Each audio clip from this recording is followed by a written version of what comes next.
করে এরা গাছের থেকে রস শুষে খায়, যার জন্য পাতাগুলো অনেক সময় কোঁকড়ানো কোঁকড়ানো হয়ে যায় এবং পাতাগুলো অনেক সময় হলুদ বর্ণ ধারণ করে। তো এই জাত পোকার একটা গুরুত্বপূর্ণ বৈশিষ্ট্য আছে। কী বৈশিষ্ট্য?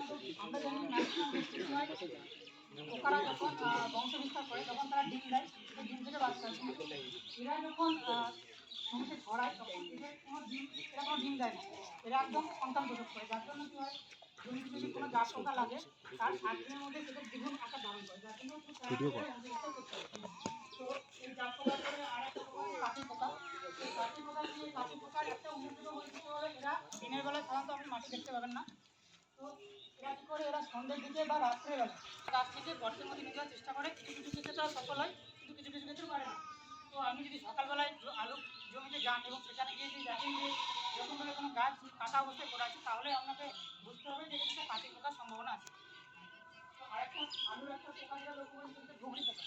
এই ঘুগনি পোকা বৈশিষ্ট্য হচ্ছে, আপনারা যখন জমি চাষ করবেন তখন যদি জমিটা মানে লেবেলিং না করেন, যাতে বলে হচ্ছে মই দেওয়া যাতে বলে, সেটা যদি ভালো করে না করেন, যদি উঁচু নিচু থাকে, তাহলে এই পোকাটা কী করে, উষ্ণ জায়গায় একটু বেশি পছন্দ করে, যেখানে জল কম, একটু টেম্পারেচার মানে তাপমাত্রাটা বেশি। তো এই সমস্ত জায়গায় এরা বেশি পছন্দ করে এবং জমিতে যদি ভালো করে লেবেলিং না করেন তাহলে কিন্তু এই পোকাটা আক্রমণ হবে। এই পোকাটা কী করে, এটা মাটি নিচে থাকে কিন্তু এরা গাছের শিকড়টাকে মানে অ্যাকচুয়ালি খায়, যার জন্য কী হয়, গাছের মধ্যে রস উপরে উঠতে পারে না এবং গাছটা মরে যায়, এবং গাছটাকে যদি আপনি টান দেন তাহলে একদম অনায়াসে উঠে চলে আসে। তো এটার মাধ্যমে আমাদের বুঝতে হবে যে এই পোকাটা সম্ভব।